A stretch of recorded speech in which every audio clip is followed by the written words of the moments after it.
there are people who are the captains of the ship. They are steering the ship. And it might be the producers, it might be the directors. You might have too many cooks in the kitchen when that happens. But, somebody's vision of the movie, usually the director, is the one that holds sway.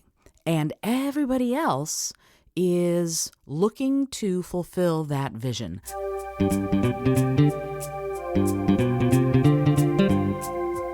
Hello and welcome to the Innovative Mindset Podcast. I'm your host, Isolde Trachtenberg. On the show, I interview peak performing innovators in the creative, social impact, and earth conservation spaces who are working to change the world. This episode is brought to you by Brain FM. Brain FM combines the best of music and neuroscience to help you relax, focus, meditate, and even sleep. I love it and have been using it to write, create, and do some of my deepest work. Because you're a listener of the show, you can get a free trial. Head over to brain.fm/innovative mindset to check it out. If you decide to subscribe, you can get 20% off with the coupon code Innovative Mindset, all one word. And now, let's get to the show. Hey there, and welcome to the Innovative Mindset Podcast. I'm your host, Isolde Trachtenberg. Thank you so much for being here. I want to talk to you today about something that is really on my mind a lot. I have a really good friend, my friend Dan Kozak, who uses something he calls teleparables when quotes or writing or plots in television shows or movies apply to real life. He uses them as examples. And I've been doing this with my clients, private clients and organizational clients for years, because if you've seen the movie that the person is talking about, then you more easily understand what's going on. So I often use the movie and TV industry in my explanations. And today, I want to talk about the emperor having no clothes. So you know that I talk a lot about and I explore the notion of innovation. And I believe innovation should happen from the bottom up as well as the top down. I think every person in an organization can and ought to be on the lookout for ways they can improve things, ways they can innovate, ways they can enjoy what they're doing, ways they can tap into their unique creative genius, ways that they can have their ingenuity blossom, both, in your work and in your life. And so let's say you are working for an organization and you see that they're going down the wrong path, that they're just not doing it right? And so the question then becomes, do you tell someone, hey, the emperor isn't wearing any clothes? And if so, how? How do you talk about that within your company and organization? And if you're a leader and you see that this organization is going down the wrong path, like you thought it was going to go one way and it's time to course correct because it's just perhaps the project has taken on a life of its own and it's not going where you thought it would go. And today I'm going to talk about how movies and television shows really illustrate that and allow us to see how we can make those statements, make those emperors have no clothes statements in an effort to improve what's going on. But first, I want to tell you that today's episode is brought to you by Brain FM. It's the app I love best in the world. I use this app to meditate. I use it to fall asleep. I use it to supercharge my creative output. I use it in technical work, whatever kind of work I need to do. I'm having to replace my earbuds because I have to recharge them so often because I use this app for just about everything. And if you want to try it, I invite you to head over to brain.fm/innovative mindset and you can get a 20% discount if you use that code Innovative Mindset, because I love it so much that I became an affiliate. And because I'm an affiliate, if you do decide to get it through my link, not only will you get a 20% discount off the app, but I might get a little bit of change from that as well. So I just wanted to tell you about that this is what is presenting the app to you today. I mean, the episode, my brain. I promise you I'm completely sober. I've just had some vegan ice cream today. So let's talk about this notion of the emperor has no clothes. What do we need to know? We need to know that we need to be the person who, despite the fact that there might be a leader telling you, hey, this is how things are going to be, that instead what you might want to do is say, what if that's not the best way to do that, right? I mean, that's one of the things that we want from our people. And I hope that if you're a leader and you're listening to this, you really need to think about it in those terms, right? You need to, I've said this recently, actually, that if you're a leader, you need to disabuse yourself of the notion that you get to be jealous of the people who work with you or who work for you. You don't. Your role is to support them in doing what they need to do, and also to stay open to their commentary, to their feedback, because they know their jobs better than you know their jobs. So I want you to think about that as, if you're a leader, as we go through this, because this is a sort of a two-way street that we're developing here.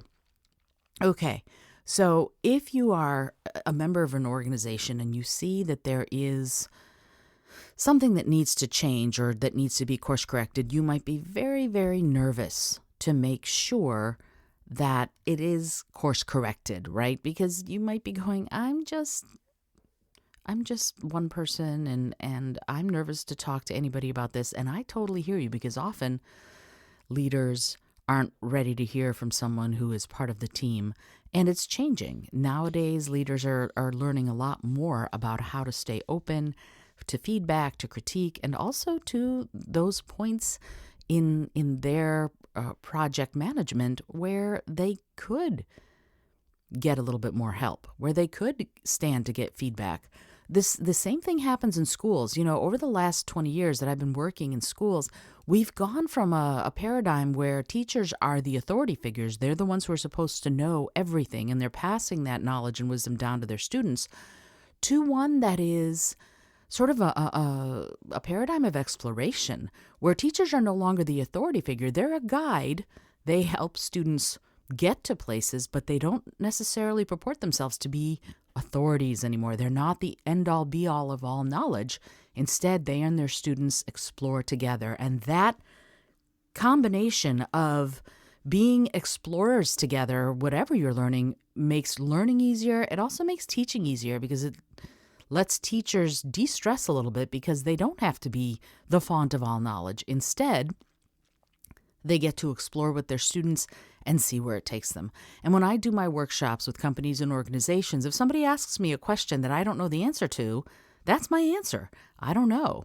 Let's take a look. Let's see if we can explore it together. And if there's no time to do that, I'll say something along the lines of, well, at the break, I will look it up for you, and let's see if we can figure it out after the break all together. But anyway, here's what I want to actually sort of focus on, and that is movies and TV shows. I know, it sounds a little weird, but it works. Let's talk about adaptations. Let's talk about movies or TV shows that we thought would be amazing adaptations of their original source material that just fell flat. And why? Why am I talking about this? Because think of making a movie as a huge project. I mean, making a movie, the movie business is a business, right? It's why it's called the movie business. But let's see if we can sort of lay the movie business on other organizations and companies. There are people who are working all the way sort of at the bottom of the hierarchy, people who are doing production assistance, or people who are doing the catering, people who are doing the running around. And I like to think of those people as being equally important as the producers and the directors, because without the people who are doing the work of setting out the tables and the chairs and decorating the sets and things like that, you're not going to have a movie, right? So to me, every member of the team is equally important, because they're all serving specific functions. But there are people who are the captains of the ship. They're steering the ship. And it might be the producers. It might be the directors. You might have too many cooks in the kitchen when that happens. But, somebody's vision of the movie, usually the director, is the one that holds sway. And everybody else is looking to fulfill that vision. And in fact, Chris Voss in his book, Never Split the Difference, for a second I couldn't remember what it was. In his book, he talks about the commander's intent, and that is a plain language, result-oriented phrase, right? So by the end of making this movie, you will have a faithful adaptation of this book, let's say. Or you're going to take this movie into a completely different direction from the book, but X is going to happen by the end. And that's sort of the commander's intent when it comes to the movie, the vision that the director or the producer or whoever is in charge has for the making of that film or television show. And there are times when things work brilliantly, where you look at something like the BBC adaptation of Jane Austen's Pride and Prejudice with Colin Firth and Jennifer L., and you go, yes, that worked great. And I can think of other ones too, but in fact, if you can think of other ones where the adaptations worked brilliantly, that they're awesome, I'd love to hear from you about that. Let me know what you think there are. And then there are times when it does not work, right? Oh, here's another great one that I love, and that is the, goodness gracious, James Corey, which Daniel Abraham and Ty Frank chose a joint pen name, and that's James S.A. Corey, wrote the Expanse series of books, and there's an Amazon series called The Expanse that's going into its 6th and final season this December, and it is a brilliant adaptation of the series of books. And the world is complex. We now have the technology to really show the science fiction, the ships, the worlds, the way things run. It's brilliantly done, and I highly recommend it. And the point is that they kept a really faithful sort of interpretation of the books, but also they did it really well. And then there are things like The League of Extraordinary Gentlemen by Alan Moore, which by all accounts did not work. There were high hopes for it. They had some great cast members. They had all sorts of stuff going in, and it just didn't work. I'm hearing the same thing about Cowboy Bebop, and that's a bummer to me, because I'd like to think that it would work great.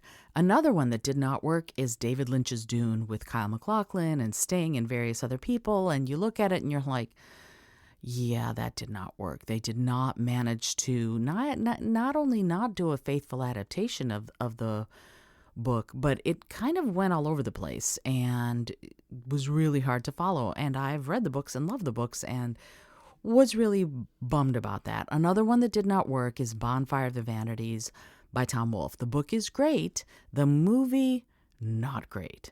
So the reason I'm talking about all of these is I didn't want to talk to you about just what I think works.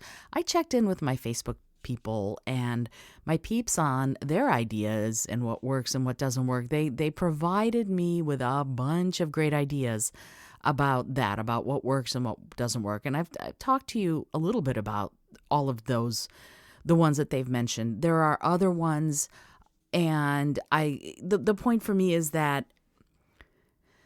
when it's the vision of the writer or the director, and that is the goal that you're going for in a movie, if it works, that's great. But what if it's not working? And what if you are a production assistant and you just look at that and you go, oh, crap, it's just not working.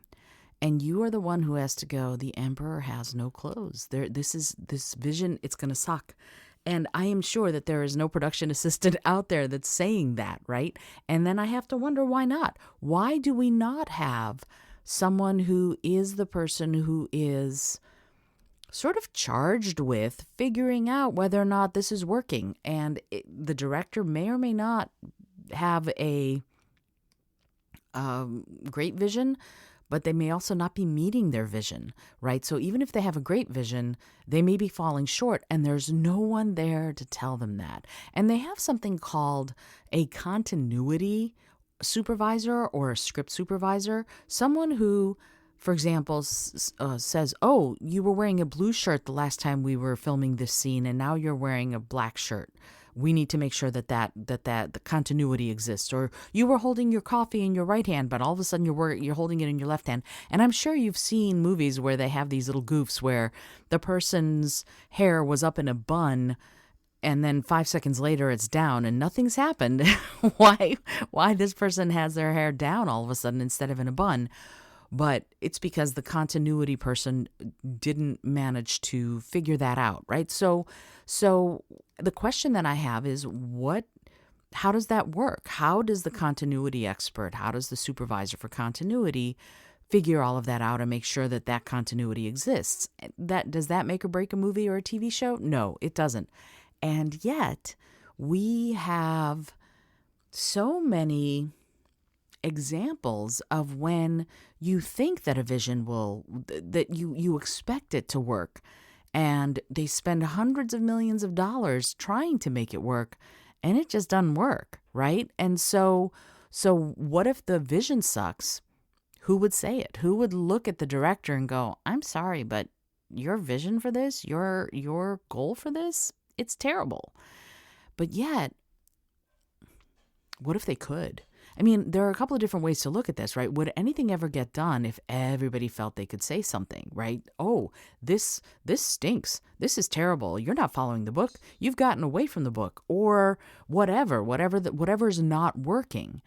You have to have that moment where you go, you know what? It's more worth it to me to say something on behalf of this project than perhaps stay in the good graces of the boss. And that is tough, and I recognize that. And, it's funny, I quote this a lot from the movie Star Trek V, which was not a good movie, and it had so many flaws. And yet, there's a moment in it that I talk about a lot with all of my clients, and whenever I do a workshop, we end up talking about Star Trek V. So the crew of the Enterprise ends up going to... they go to the center of the galaxy. Woo, that's so awesome. They get to the center of the galaxy, and in the center of the galaxy, there is this being who everybody who's already there on this sort of planet that sits at the center of the galaxy, which, yes, I know now, apparently we all know that there's a black hole in the center of our galaxy, but it doesn't matter because in the movie, there was a planet sitting at the center of our galaxy. And on this planet, there are several followers of this being, and they all believe this being is God. And so this crew of the Enterprise is there, and they're all chatting, and they're all going, oh, okay, let's go see God. And God finds out that they have a starship. And God starts going, you have a starship? Bring me the starship. Bring it here now. I must have the starship. And everyone is like, bring God the starship, bring God the starship. And Captain Kirk kind of goes, excuse me, what does God need with a starship? And I've always loved that moment in that movie because he's the one who goes, wait a minute, the Emperor has no clothes. What's going on here?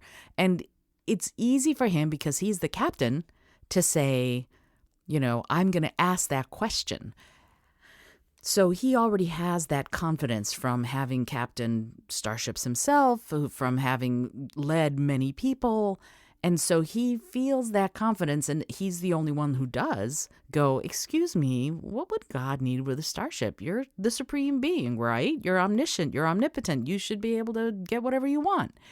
And yet you're making us give you a starship. So that's raising a red flag, and I'm going to say something about it. And that starts the final battle, and all sorts of other stuff happens. But the point is, he had the confidence and he had the awareness. And you know me, I talk about awareness a lot, but he had the awareness to go, yeah, there's something wrong here. And not only am I aware that it's wrong, but I'm going to call this person out about it. And so that becomes the next thing. How do you build the confidence and the self-awareness to say something? Some of it is, do you trust the people who are your bosses? If you trust them, then it should be pretty simple to go to them and go, hey, I have some concerns. And if you don't trust them, then you might be watching a project go down in flames, which would stink. Let's call it what it is. But I'm not saying put your job in jeopardy by saying something, but see if there is a mechanism to talk to someone about what you're seeing. And on the leader's side, leaders, I'm here to tell you, you have to have a mechanism for your people to be able to come and talk to you about the things they think that need to be addressed, that might be going on, that are wrong, or that need to be fixed, or need to be modified or amended. And if somebody comes to you with essentially, excuse me, why does God need a starship? You need to perk up your ears and you need to listen to it, because it's crucial for us to be able to ask those questions as the employees, as the people on the project doing the work of the project. We must feel like we can do that, right? And when we have these continuity issues, for example, in movies and TV shows, we need to have, again, a way of talking about it. Now, with the continuity person, they're going to be like, yeah, you're not wearing the right kind of shirt, or you're standing on the other side of the room, or whatever. That's their job. The script supervisor is supposed to make sure that what is written in the script is said in the script, unless you're allowed to improvise or being encouraged to improvise. In a company, there isn't someone necessarily who's charged with, oh, I'm here to make sure that our vision is being stuck to, right? Because the CEO is not always going to be the person who does that, and it would be great if they were. The COO, the Chief Operating Officer, might also not be that person, but someone needs to be. And I wonder if we need to start thinking about certain companies and organizations having a person who is responsible for sort of being the voice in the ear of the CEO to make sure that the vision is the right one for this organization or company, and that they're following the steps to get to that vision, to make that vision reality.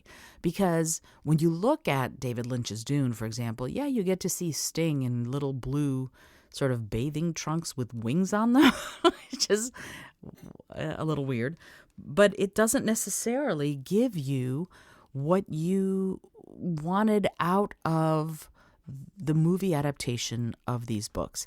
And I could talk a lot about the Lord of the Rings movies, for example. I'm noticing I'm talking a lot about science fiction and fantasy, but there are a lot of things that are being adapted. And I personally am not a huge fan of the Lord of the Rings movies. And yet they did some things that I thought were of a benefit. In the books, women play such minor roles and don't really have much to do. Yet in the movies, they kind of realized, yeah, we should make women a bigger part of all of this. And so women have a much greater role in the movie versions of this rather than in the books.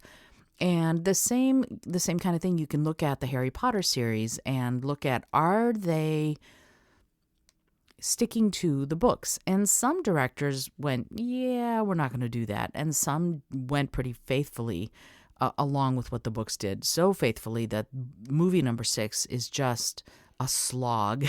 It's just, you're just slogging through the first part of that 7th book. It's just, oh, it's bad. And I feel like it's a huge, gigantic setup, and maybe it's not movie 6, it's the penultimate movie, whatever it is, I don't even remember. But I just remember sitting through it going, this is just one big, huge setup, and it's taking forever. And so there are times when we know it isn't working, and probably the people on the movie knew it wasn't working. And maybe the editor of the movie was kind of looking at it going, yeah, this is long and it's involved and I just don't see it happening. But it's not my job to really say anything. I am being told how to edit it, and that is what I'm gonna do. And on these movies, there are hundreds, maybe thousands of people working on them. So it's not like you have a lot of hierarchy developed to and procedures developed to where someone who's seeing this and going, oh, this is such a mess, is going to be able to get to the right person and say, you know what, you're making a mess. You're just making a mess. Let's stop that now. And that's hard because, of course, again, there is no mechanism for that.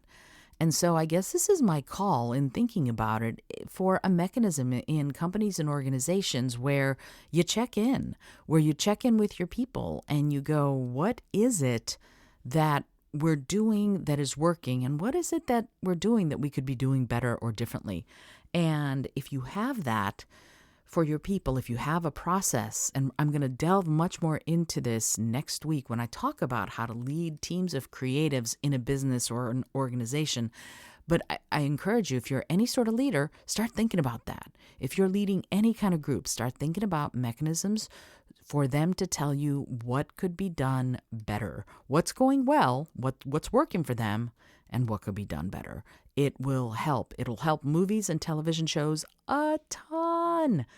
And it will also help, well, organizations and companies and any group that needs to work together, right? Because when we look at these subpar adaptations and we just, oh no, they did it. Wouldn't it have been cool if someone had been able to go, this did not work. And this is not working, which is even better because it's still in process and we can still fix it in a way that the director won't take poorly or badly. And again, the people in charge have to be open to that. And I don't know how, I want to think about that. And I'm going to be exploring that in the next few weeks because I think it's an important topic.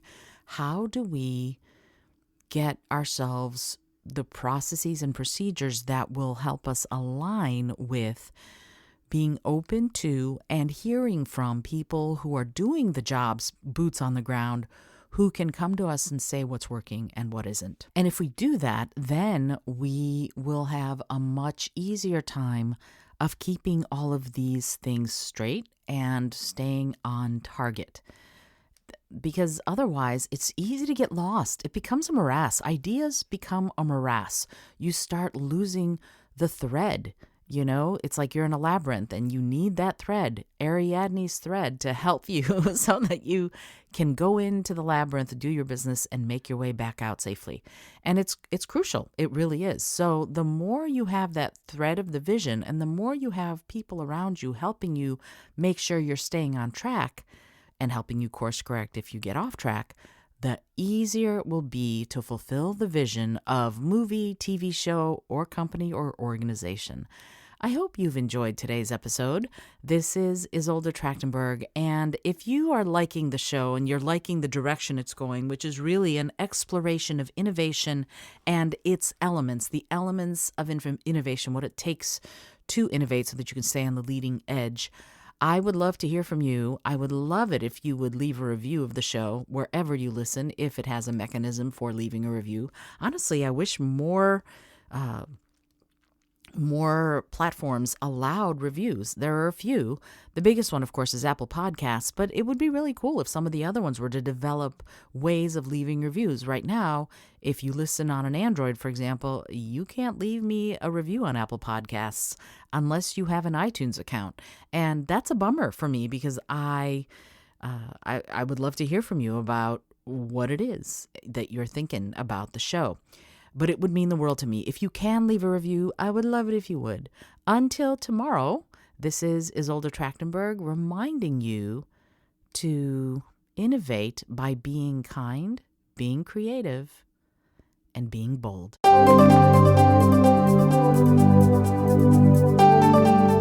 Thanks so much for joining me today. I really appreciate you being here. Please subscribe to the podcast if you're new. And if you like what you're hearing, please review it and rate it and let other people know. And if you'd like to be a sponsor of the show, I'd love to meet you on patreon.com/innovative mindset. I also have lots of exclusive goodies to share just with the show's supporters there. Today's episode was produced by Isolde Trachtenberg and is copyright 2021. As always, please remember this is for educational and entertainment purposes only. Past performance does not guarantee future results, although we can always hope. Until next time, keep living in your innovative mindset.